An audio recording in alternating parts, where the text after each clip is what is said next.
Assalamualaikum warahmatullahi wabarakatuh. Innal hamdalillah wa natubu ilayhi wa na'udzu min shururi anfusina wa min sayyiati a'malina. Man yahdihillahu fala mudilla lahu wa man yudlil fala hadiya lahu.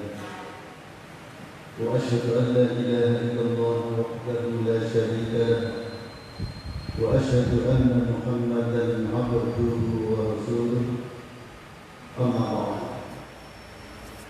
Kita lanjutkan kajian kitab tafsir Al-Quran Al-Azim, di mana kita telah sampai pada surah Ar-Ra'd ayat ke-32 dengan tema azab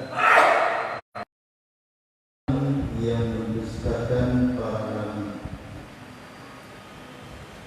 Kita baca ayatnya secara bergantian. A'udzu billahi minasy syaithanir rajim.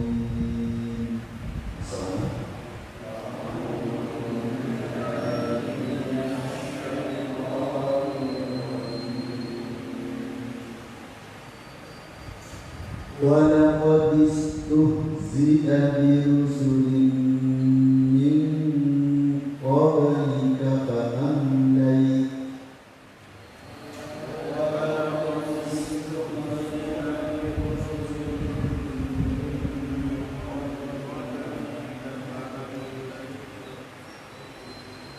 فَأَمْلَيْتُ لِلَّذِينَ كَفَرُوا ثُمَّ أَخَذْتُهُمْ.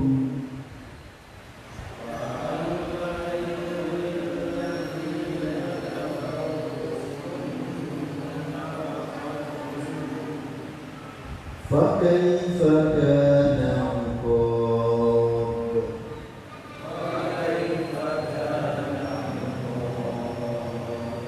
Artinya, dan sesungguhnya telah diperolok-olokkan beberapa rasul sebelum kamu, maka aku beritahu kepada orang-orang kafir itu, kemudian aku binasakan mereka karena hebatnya siksaanku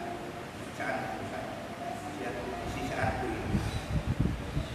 Allah berfirman, وَلَقَدِ اسْتُهْزِئَ بِرُسُلٍ مِّن قَبْلِكَ.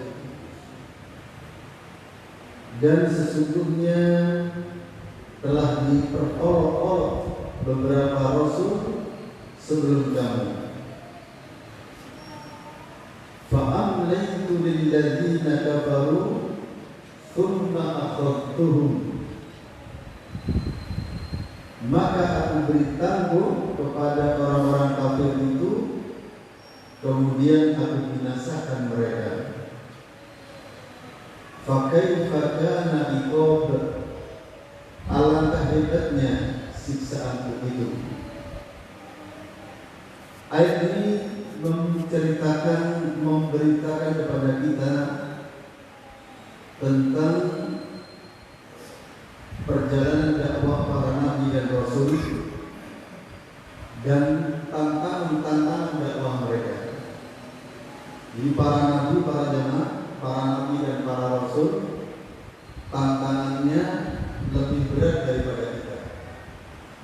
Di dalam sebuah hadis dikatakan bahwasanya Allah menguji iman itu pertama para rasul. Ujian yang paling berat para rasul, para nabi. Kemudian manusia yang di bawah itu keimanannya, kemudian di bawahnya sampai kepada yang paling rendah imannya. Semakin tinggi iman seseorang, semakin tinggi imannya. Kenapa demikian? Semakin tinggi iman seseorang, artinya semakin semakin tinggi pula derajat yang akan diraih. Dan derajat yang tinggi itu harus ditempuh dengan susah payah. Nah, di antara susah payahnya adalah ujian. Allah bisa saja para jamaah memberi kepada kita surga yang paling tinggi, bisa saja. Semua kita dimasukkan ke dalam surga Firdaus tanpa syarat. Apa sulitnya bagi Allah? Allah itu kun fayakun. Tetapi Allah ingin menguji kita. Jadi surga itu akan diberikan oleh Allah kepada hambanya dengan apa? Setelah diuji. Sampai kepada yang sudah ditakdirkan surga yang sangat tinggi pun tetap Allah akan sediakan ujiannya. Sehingga tatkala dia mendapatkan ketinggian derajat surga itu, dia merasa ini adalah perjuangan yang dilakukan. Jadi ini strategi Allah yang sangat luar biasa. Terus terang, ujian iman itu pada jemaah hebat sekali. Tetapi bagi yang memenangkannya juga sangat hebat sekali. Hadiah yang akan diberikan oleh Allah kepadanya. Jadi masalah surga, kenapa? Jawabannya bukan dipersulit, tetapi Allah akan memberikannya dengan perjuangan, sehingga kita yang mendapatkan surga itu benar-benar menikmati dan merasakan hasil perjuangan. Padahal Allah bisa saja memasukkan kita kepada surga yang paling tinggi tanpa syarat. Dan ini juga pembelajaran bagi kita, begitu pula dalam hidup ini para jemaah. Semoga kita bisa. Begitu pula dalam hidup ini perlu perjuangan, harus untuk mencapai cita-cita. Ma'asyiral muslimin rahimanillah, para nabi ujiannya sangat berat. Ada yang beriman di antara umatnya, ada yang kafir kepadanya. Bahkan nanti para jemaah dikatakan dalam hadis, ketika menghadap Tuhannya, kalau saya katakan ini sebagai laporan terakhir. Para nabi ketika menghadap Tuhannya dalam rangka mempertanggungjawabkan segala kerasulannya, segala risalahnya, dan mempertanggungjawabkan umatnya, ada di antara mereka yang membawa umat terbanyak, termasuk di antaranya Nabi kita Muhammad SAW. Dan di antaranya Nabi yang paling banyak umatnya siapa? Nabi Musa alaihissalam. Ada di antara para nabi itu hanya menuju ke Tuhannya itu, karena Nabi nanti menghadap Tuhannya dan diikuti pula oleh umatnya. Semua para nabi nanti membawa rombongan. Siapa rombongannya? Umatnya. Yang nanti umat itu diproses satu persatu. Ada di antara nabi hanya membawa beberapa orang umat saja. Bahkan mungkin hanya 10 umat saja. Bahkan dikatakan ada di antara nabi dan rasul itu hanya membawa satu umat saja. Kalau satu umat saja, siapa? Mungkin istrinya, mungkin anaknya, bahkan mungkin orang lain. Karena istrinya kafir, anak-anaknya kafir, dan hanya satu orang saja. Ada di antara para nabi itu yang datang menghadap Allah, menghadap Tuhannya cuma seorang diri. Berarti selama berjuang tidak mendapatkan apa-apa. Apakah mereka tidak berjuang, tidak berusaha, tidak berdakwah? Justru perjuangan mereka berat. Yang hanya seorang diri. Jadi dia hanya menghadap seorang diri tanpa umat. Istri, anak-anaknya kafir semua. Cuma dia seorang diri yang beriman dalam bagian itu. Kenapa? Karena beratnya tantangan yang dihadapi. Ada seperti itu. Sebagaimana kita sekarang, ada di antara dai itu yang sejuta umat. Sejuta umat. Bukan masalah benar dan tidaknya. Kalau para nabi dan rasul karena benarnya. Kalau para dai yang sekarang bukan karena benarnya, tapi bisa saja karena lingkungannya atau pengaruhnya pada orang yang selevel dengannya. Contoh misalnya apa? Ketika di negeri ini khurafat, kebid'ahan, penyimpangan dari sunnah meningkat, maka otomatis dai yang paling banyak pengikutnya dai yang mengajarkan sunnah atau yang mengajarkan bid'ah? Tentu yang mengajarkan bid'ah. Jadi masalah lingkungan. Ketika negeri ini masih banyak kemungkaran, masih banyak kesyirikan, masih banyak khurafat, kebid'ahan dan sunnah sedikit, maka otomatis dai yang kondang yang sejuta umat yang sesuai dengan permintaan umat. Sebagaimana kalau misalnya yang terbanyak adalah yang kembali kepada Quran dan Sunnah, mudah-mudahan secepatnya, tentu yang mengajak kembali kepada Quran dan Sunnah. Sebagaimana kita sekarang alhamdulillah sudah punya dai, sudah punya banyak umat. Dan nanti di antara dai itu ada yang dikerumuni oleh manusia banyak. Ada di antara dai itu bukan berarti dia bodoh, bukan berarti dia tidak berjuang, hanya beberapa orang saja. Nah seperti itu.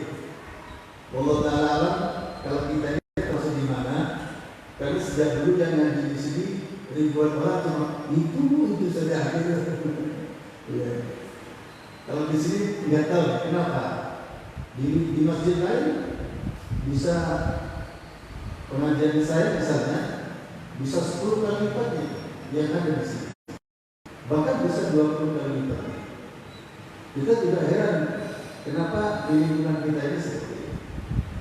Ya bisa saja juga kerjasama pamir juga bisa, hal itu harus ditingkatkan. Ya, bisa juga karena perlu ditingkatkan. Tetapi para jamaah kita tidak bisa memaksa. Dalam hal ini kita tidak bisa memaksa. Ya sudah, akhirnya seberapapun itulah yang terbaik. Nah, jadi bukan karena kebodohan atau bukan karena kurang berdakwah, kurang berjuang, tetapi sudah ada takdir masing-masing. Seorang ustaz diikuti ribuan orang. Seorang ustaz mungkin hanya 15 orang. Seorang ustaz sejak dulu satunya cuma 2 orang saja. Itu takdir sudah. Nah, tetapi kita tidak boleh surut, tetap harus berjuang. Seberapapun. Bahkan saya sendiri sudah bertekad sudah. Seandainya hanya 2 orang saja tetap ngaji. 1 orang saja tetap ngaji. Dan sudah pernah dibuktikan di sini. Ketika banyak jamaah yang lari ke sana kemari, hampir saja di sini kita ngaji hanya di dampak-dampak. Ya, dampak-dampak tata begitu. Saya ingin ceramah dengan mereka. Untuk ada anak santri waktu itu sehingga kita hanya ngaji dengan anak-anak yang ada di pesantren. Tapi memang tidak bisa dipaksakan kepadanya. Allah bercerita pada ayat ini tentang para rasul yang diolok-olok sebelum Nabi Muhammad SAW. Dan ayat ini sekaligus menghibur Nabi agar tidak sedih dalam berdakwah, bahwasanya kalaupun Nabi diolok-olok, maka nabi-nabi sebelumnya juga pernah diolok-olok. Sebagaimana mari kita baca tafsirnya, dibaca tafsirnya. Yaqulu ta'ala, يقول تعالى بسنة رسوله صلى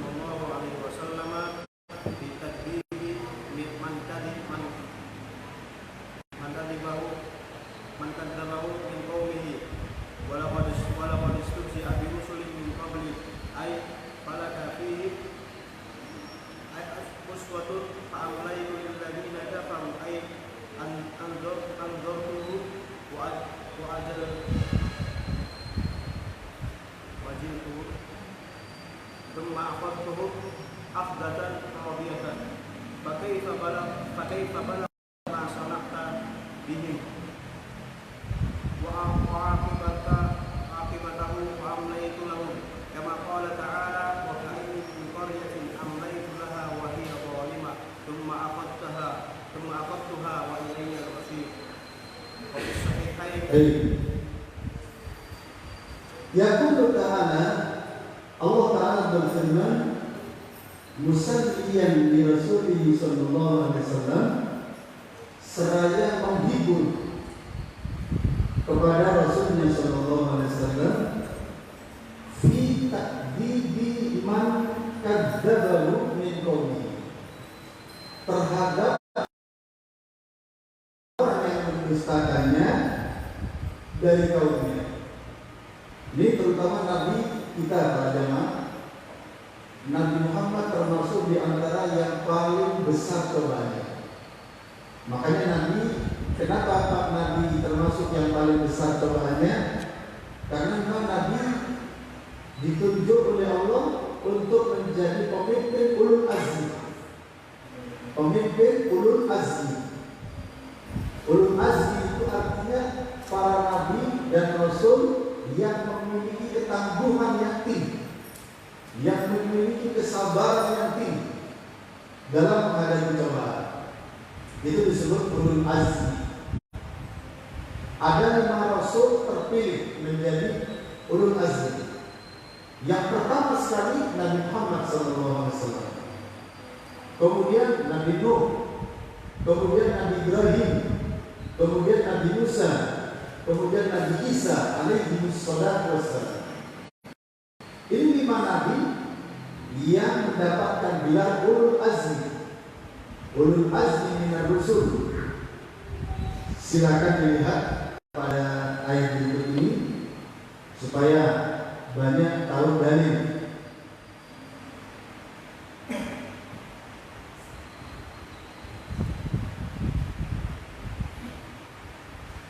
Pada surah ke-46 surah Al-Ahqaf ayat 35 tentang Rasul ulul azmi, Allah berfirman, A'udzu billahi minasy syaithanir rajim. Fasbir kama sabara ulul azmi minar rusul wa la tasta'jil lahum ka'annahum yawma yarawna ma yu'aduna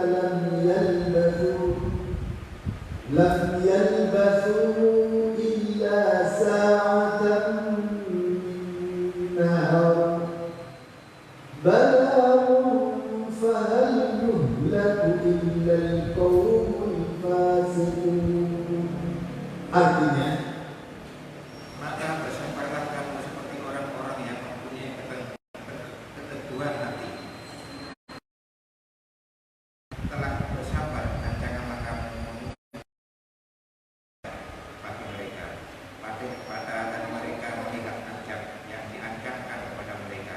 Mereka seolah-olah tidak tinggal di dunia, melainkan sesaat pada siang hari. Ingat suatu pelajaran yang maka tidak dibinasakan melainkan kaum yang balik.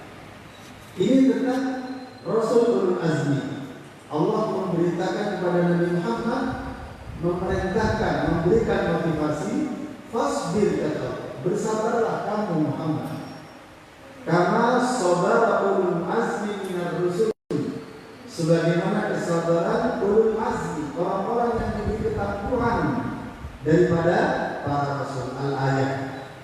Ini ayat tentang ulul azmi, artinya para rasul yang diberi ketangguhan dalam menghadapi cobaan.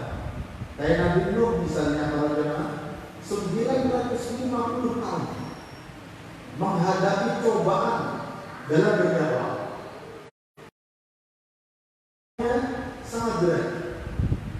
950, bayangkan. Termasuk Nabi Ibrahim juga berat cobaannya. Nabi Ibrahim para jemaah dakwahnya termasuk yang lintas negara. Kalau Nabi Musa di sekitar Bani Israel saja dan tidak keluar, begitu juga sampai kepada Nabi Isa alaihissalam. Nabi Isa alaihissalam hanya sekitar Bani Israel. Makanya Nabi Isa mengatakan bahwasanya dirinya diutus untuk siapa? Domba-domba tersesat dari Bani Israel. Nah ini, jadi belum sampai ke Indonesia Nabi Isa ya. Adapun Nabi Ibrahim dakwahnya Mesir, Irak, kemudian Arab, Yaman. Ini Mesir, Irak, Arab, Yaman. Ini Nabi Ibrahim. Jadi meliputi beberapa negara. Terakhir Nabi meletakkan putranya. Nabi meletakkan putranya di Mekah sambil ada tugas membangun Ka'bah. Tugas Nabi Ibrahim diantaranya adalah menggali Ka'bah yang kena banjir, ya, banjir sehingga Ka'bah itu tertutup. Maka kemudian malaikat Jibril menunjukkan bahwa di sini tempatnya. Kemudian dibangun kembali dengan putranya Nabi Ismail alaihissalam. Waktu itu kerjasama dengan putranya Nabi Ismail alaihissalam.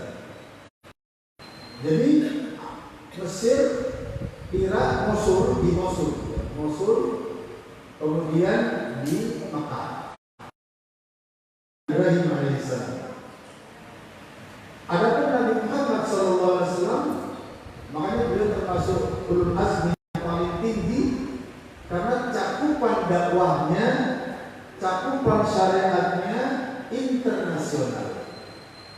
Jadi Nabi Muhammad cakupan dakwahnya, cakupan risalahnya adalah internasional.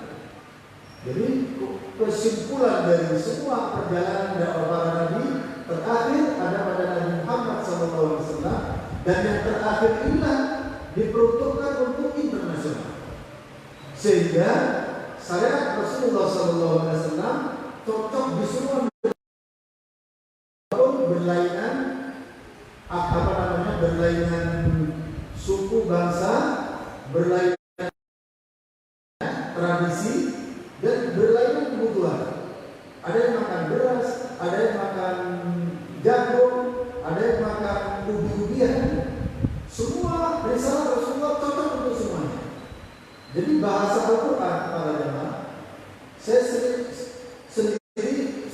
sekali tadabbur, analisa tentang ayat-ayat Quran ini. Betapa Allah setting ayat-ayat Quran ini, ayatnya bisa dipakai di semua negara, di semua negeri di dunia ini, di semua tingkatan manusia, di semua suku. Quran bisa diamalkan di dalamnya. Karena Quran sifatnya tidak memfasilitasi kepada satu cara saja. Tidak. Al-Quran sifatnya tidak memfasilitasi satu kaum saja, misalnya Arab.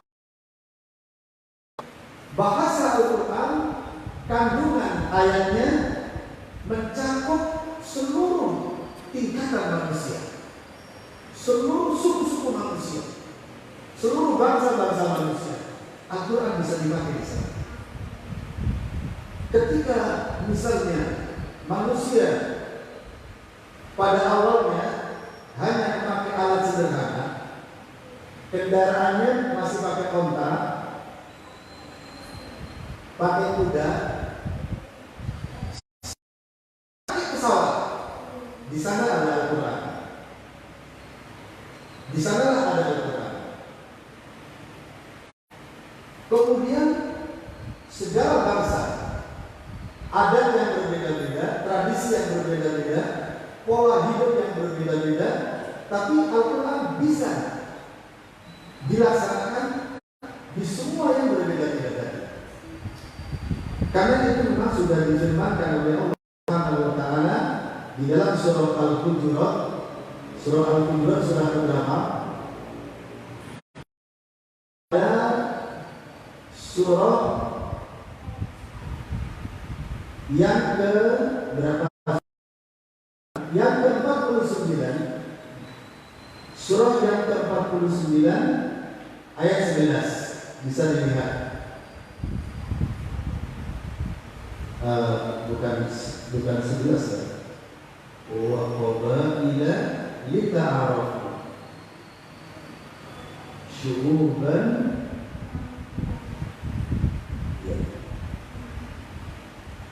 Pada surah Al-Hujurat ayat 13. Al-Hujurat ayat 13-nya. Allah berfirman, A'udzu billahi minasy syaithanir rajim. Ya ayyuhan nasu inna khalaqnakum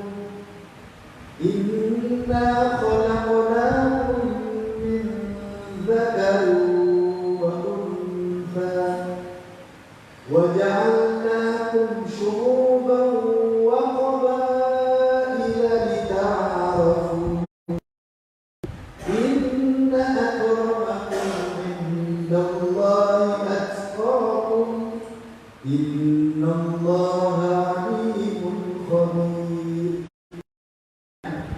Hai manusia, sesungguhnya kami menciptakan kamu dari seorang laki-laki dan seorang perempuan, dan menjadikan kamu berbangsa-bangsa dan bersuku-suku, supaya kamu saling kenal-mengenal.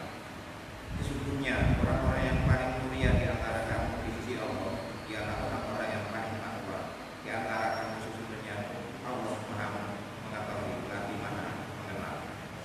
Pada ayat ini Allah katakan, sesungguhnya kami menciptakan kalian dari laki-laki dan kami jadikan kalian bersuku-suku, berbangsa-bangsa. Apa kata Allah? Lita'arafu, agar kalian saling mengenal. Saling mengenal di sini agar berdamai, agar saling bekerja sama, agar saling bertukar ilmu, dan agar saling memberikan kenyamanan, keamanan. Ini dibalik lita'arafu. Kemudian terakhir Allah katakan, sesungguhnya yang paling mulia di antara kalian adalah yang paling bertakwa. Inilah strategi Allah. Inilah Al-Quran. Ayat ini untuk negeri mana dan untuk bangsa mana saja, subhanallah, universal. Ayat ini ayat universal untuk Mekah, Indonesia, untuk Amerika, dan untuk semua negeri. Ayat ini benar, agar saling menciptakan kedamaian, agar saling mengenal, agar saling berdamai. Ya. Kemudian setelah Allah katakan agar saling berdamai, agar saling memberi keamanan, agar saling tukar-tukar ilmu dan lain sebagainya itu, Allah kemudian katakan, sesungguhnya yang paling mulia di antara kalian yang paling bertakwa. Inilah Al-Quran pada jemaah untuk semuanya. Berbeda dengan yang sebelumnya, kata Rasulullah SAW bahwasanya tidak ada seorang nabi yang diutus oleh Allah melainkan untuk kalangan sendiri, yang untuk nasional atau untuk intern. Seperti Nabi Musa untuk intern Bani Israel, Nabi Isa untuk intern Bani Israel, dan begitu seterusnya. Sedangkan Nabi SAW adalah untuk semua manusia, sebagaimana ayat berikut ini.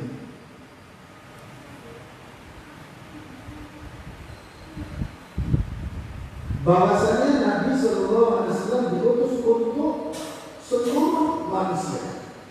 Ada pada ayat berikut ini, alaikum jami'an. Sebentar.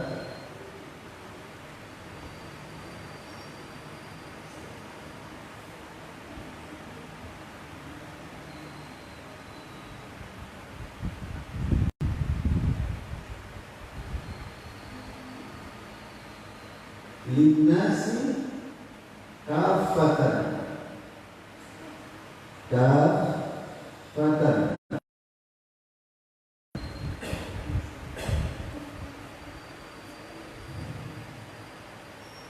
Pada surah Saba ayat 29 ya. Surah ke-34 surah Saba ayat ke-28 Allah menyatakan wa ma arsalnaka illa kaffatan lin-nasi basyiran wa nadhira walakinna aktsarun nasi la ya'lamun. Artinya, dan kami tidak mengutus kamu melainkan kepada umat manusia seluruhnya bagaimana membawa berita gembira.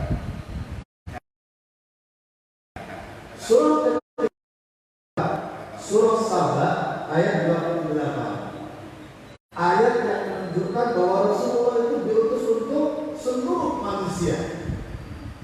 Kata Allah, wa ma arsalnaka, dan tidaklah kami mengutus engkau Muhammad illa kaffatan linnas, melainkan untuk seluruh manusia, basyiran wa nadhira, sebagai pemberi kabar gembira dan sebagai pemberi peringatan. Walakinna aktsarun nasi la ya'lamun, akan tetapi kebanyakan manusia tidak mengetahuinya. Ini ayat termasuk ayat yang menunjukkan akan kerasulan Rasulullah Sallallahu Alaihi Wasallam, dan juga ada di beberapa ayat yang lainnya.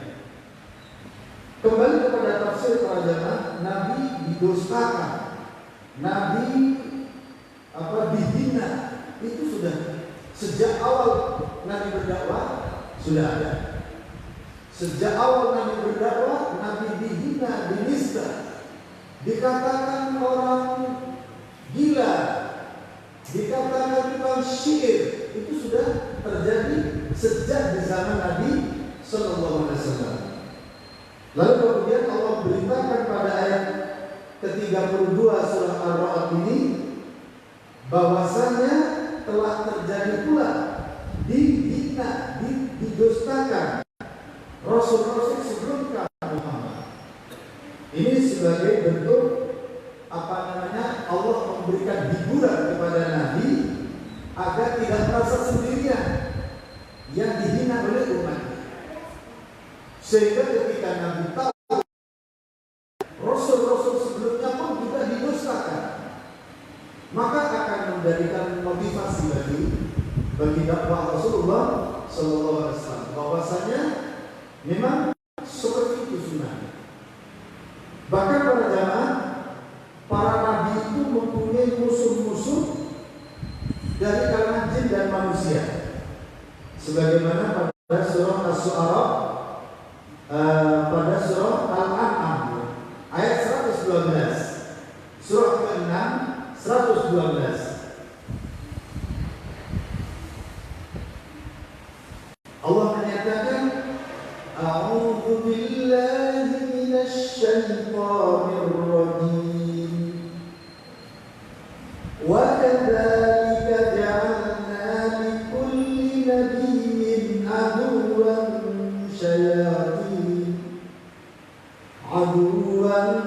syayatinal insi wal jin yuhi ba'duhum ila ba'din zukhrufal qawli ghurura walau sya'a rabbuka ma fa'aluhu fadharhum wa ma yaftarun.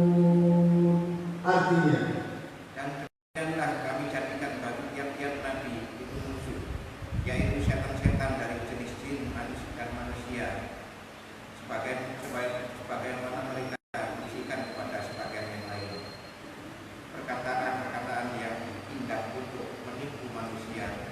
Jika bukan menghendaki, niscaya mereka tidak mengerjakan, maka tinggalkanlah mereka dan apa-apa yang ada yang diadakan. Allah menceritakan pada ayat ini, wa kadzalika, dan begitu juga, ja'alna kami jadikan bagi setiap para nabi itu musuhnya. Syayatinal insi wal jin, dari kalangan setan jin dan setan manusia. Yuhi ba'duhum ila ba'din zukhrufal qawli ghurura. Mereka saling mewahyukan, saling membisikkan kata-kata yang indah, yang menipu satu dengan yang lainnya. Apa kata Allah? Walau sya'a rabbuka ma fa'alu. Sekiranya Tuhan kamu menghendaki, mereka tidak akan melakukan hal itu. Fadharhum wa ma yaftarun. Karena itulah, tinggalkan mereka dan apa-apa yang mereka ada-adakan. Allah para jamaah, surah Al-An'am ayat 112. Jadi manusia itu ada dua kriteria. Diciptakan oleh Allah ada dua kriteria. Bahkan sampai hari ini, manusia-manusia yang membela para nabi, beriman kepadanya dan membela dakwah. Manusia-manusia yang menjadi musuh para nabi, berusaha untuk mencekal dakwahnya, menghalang-halangi dakwahnya. Itulah manusia dan jin. Alhamdulillah, mudah-mudahan kita termasuk dari Allah untuk menjadi orang yang beriman kepada dakwah para nabi dan rasul dan menjadi pendukung mereka. Karena di antara manusia ada yang menjadi musuh para nabi. Ada juga yang seakan-akan membela nabi padahal dia musuh nabi. Siapa? Orang-orang munafik. Alhamdulillah para jemaah, mudah-mudahan kita termasuk di antara yang memang membela para nabi. Caranya gimana? Supaya kita tenang bahwa diri kita ini termasuk di antara yang beriman, yang membela, yang mendukung para nabi. Tidak ada lain caranya kecuali mari kita beriman kepada Allah dan Rasulnya. Satu, beriman kepada kitab-kitabnya. Dua, dan berusaha untuk komitmen kepadanya. Tidak ada lagi cara yang lain. Beriman kepada Allah dan Rasulnya, beriman kepada kitab-kitabnya, dan komitmen terhadap apa yang didakwahkan olehnya. Komitmen membela, mendukung, dan melakukannya. Adapun sekarang kita sebagai umat Rasulullah SAW, hal itu bisa kita tuangkan dalam kata-kata apa? Insya Allah sebagaimana berikut ini. Kita beriman kepada Allah, kita beriman kepada Rasulullah SAW, kita beriman kepada Al-Quran, kita Nabi SAW. Insya Allah apabila itu kita lakukan, saat ini kita adalah termasuk yang membela dakwah para nabi. Kita sekarang apabila kita melakukan hal itu, berarti kita termasuk manusia-manusia yang berada pada kelompok yang bersama Nabi. Di antaranya apa? Beriman kepada Allah dan Rasulnya. Yang kedua, beriman kepada Allah. Yang ketiga, komitmen menegakkan Rasulullah SAW. Inilah satu-satunya cara agar saat ini kita termasuk di antara yang membela para nabi. Selain itu para jamaah, jangan menjadi orang yang anti dengan sunnah atau membenci suatu sunnah atau sedikit saja dari sunnah. Karena kalau kita membenci salah satu dari sunnah Rasul, maka komitmen kita kepada Rasulullah belum sempurna. Jangan ada yang dari Al-Quran yang kita benci. Jangan ada yang datang dari Rasulullah, yang datang dari sunnah yang kita benci. Sebagaimana dalam surah Asy-Syu'ara ayat yang dalam surah Al-Hasr ayat yang ke-11, ayat yang ke-7 para jamaah. Surah Al-Hasr ayat yang ke-7. Apa kata Allah Subhanahu wa taala? Wa ma atakumur rasulu fakhudhuhu wa ma nahakum anhu fa'u. Surah Al-Hasr surat keberapa? Silakan dicari. Wa ma atakumur rasulu fakhudhuhu, sebagaimana hadis berikut ini. Fakhudhuhu. Surah Al-Hasr surat ke-59 ayat 7. Potongan ayat ini panjang. Lihat pada potongan ayat ini apa kata Allah Subhanahu wa taala? Wa ma atakumur rasulu fakhudhuhu wa ma nahakum anhu fantahuu. Ini potongan ayatnya para jemaah. Apa artinya? Apa saja yang datang dari Rasul ambillah. Dan apa saja yang dicegah oleh Rasul maka jauhilah. Maka saat ini para jamaah dan pembela Rasul Sallallahu Alaihi Wasallam, maka kita harus beriman kepadanya dan komitmen terhadap sunnah-sunnahnya. Maka insya Allah hari ini kita termasuk di antara manusia yang membela Nabi. Karena sekarang para jamaah, saat ini juga manusia dibagi dua, yang membela Nabi dan yang memusuhi Nabi. Yang memusuhi Nabi. Jadi manusia dalam satu saat ada dua kriteria: pendukung para Nabi, pengikut para Nabi yang setia, dan yang memusuhi para Nabi, musuh para Nabi, dan berusaha untuk menista Nabi. Maka para jamaah, tidak ada kebaikan bagi kita kecuali kita memohon kepada Allah agar menjadi pembela Nabi. Syaratnya beriman kepada Nabi, beriman kepada Al-Quran, dan komitmen terhadap sunnah Nabi Sallallahu Alaihi Wasallam. Maka kita akan menjadi pembela Nabi, akan menjadi ahlus sunnahnya dari umat ini. Yang mana Nabi pernah bersabda, walladzi nafsu Muhammadin biyadihi, demi zat yang diri Muhammad berada di tangannya, lataftariqanna ummati, sungguh umatku akan pecah menjadi berapa? Ala talatin wa sab'ina firqatan, menjadi 73 golongan. Wahidatun fil jannah wa ithnatan wa sab'una fil nar.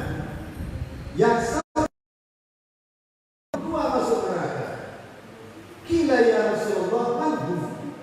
Rasulullah ditanya siapa mereka? Qala al-jamaah, yaitu al-jamaah. Wa fi riwayat Tirmidzi, dalam riwayat Imam Tirmidzi, kila man hum ya Rasulullah, siapa mereka wahai Rasulullah? Satu golongan yang masuk surga itu. Qala ma ana alaihi wa ashab, apa-apa agama yang aku dan para sahabatku berada di atasnya. Inilah para jamaah, satu golongan yang masuk surga. Semoga kita termasuk di antaranya. Siapa satu golongan yang masuk surga ini? Pembela Nabi yang setia, yang beriman kepada kitab suci Al-Quran, yang berusaha menegakkan sunnah-sunnah Rasulullah SAW, dan berusaha mematikan kebid'ahan. Bid'ah artinya yang bukan bagian dari sunnah.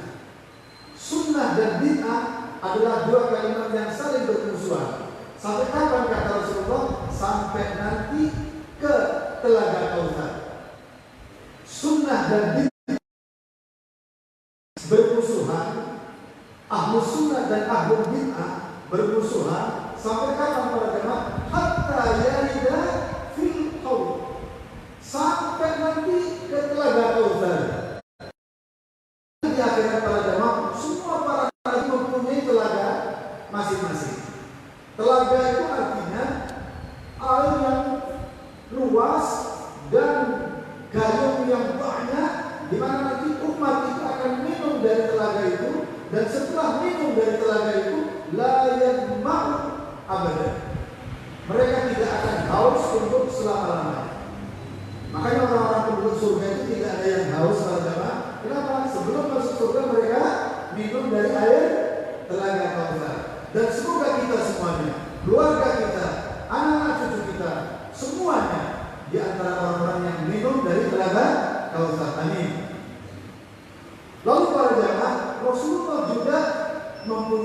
ada Kautsar.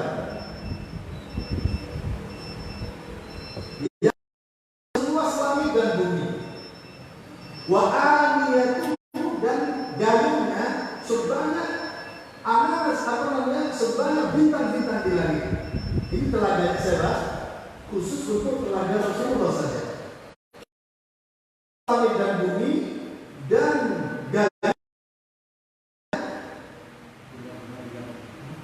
bintang-bintang di langit. Lalu kemudian para jemaah, cerita ini saya teruskan sedikit. Para nabi menunggu umatnya di pintu gerbang telaga-telaga itu. Tiba-tiba Nabi melihat ada rombongan datang sepenuh ufuk. Nabi bangga, ini umatku.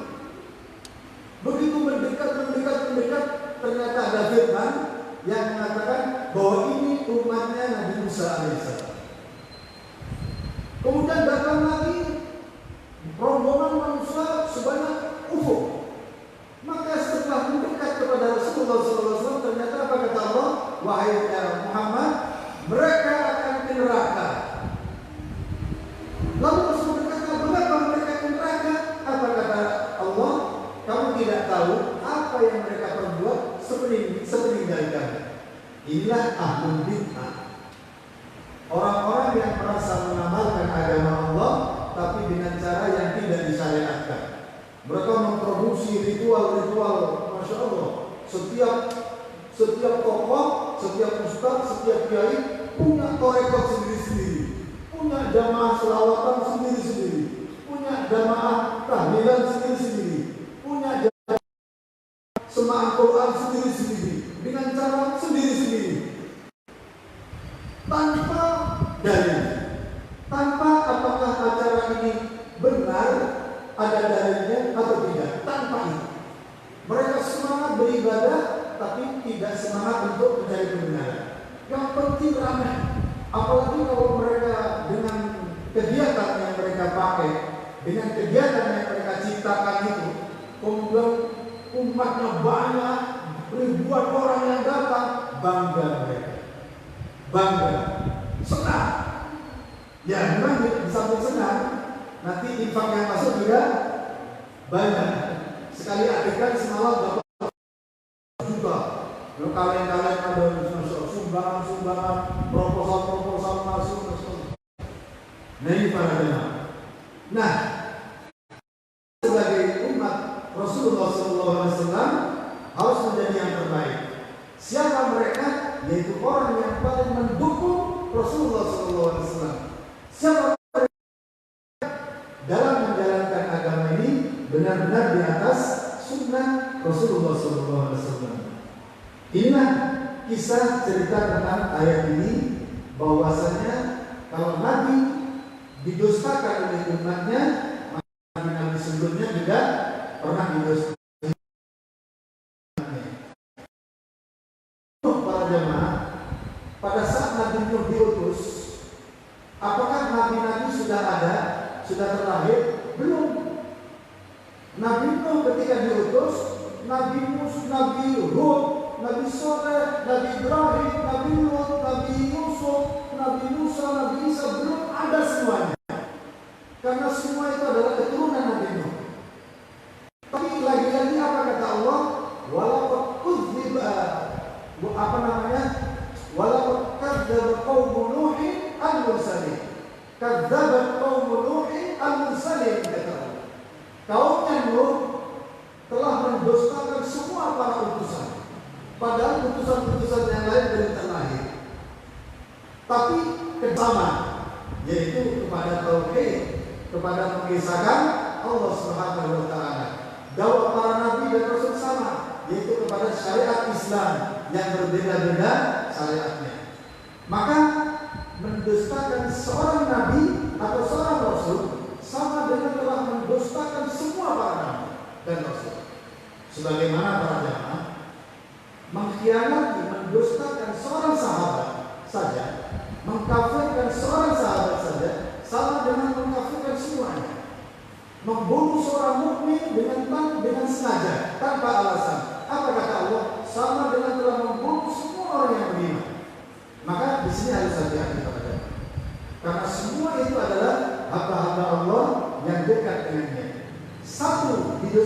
sama dengan mendustakan yang lainnya. Seorang nabi, seorang rasul didustakan sama dengan mendustakan sebelumnya. Satu kitab suci yang didustakan, Al-Quran, sama dengan telah menista Taurat, Zabur, Injil dan semuanya. Karena semua adalah satu kebenaran. Ma'asyiral muslimin rahimahullah, semoga kita dan keluarga kita dan seluruh anak-anak cucu kita pembela Nabi yang sebenarnya. Amin ya rabbal alamin. Mari kita tutup pertemuan kita dengan doa kafaratul majlis. Subhanakallahumma wa bihamdika asyhadu an la ilaha illa anta astaghfiruka wa atubu ilaik. Assalamualaikum warahmatullahi wabarakatuh.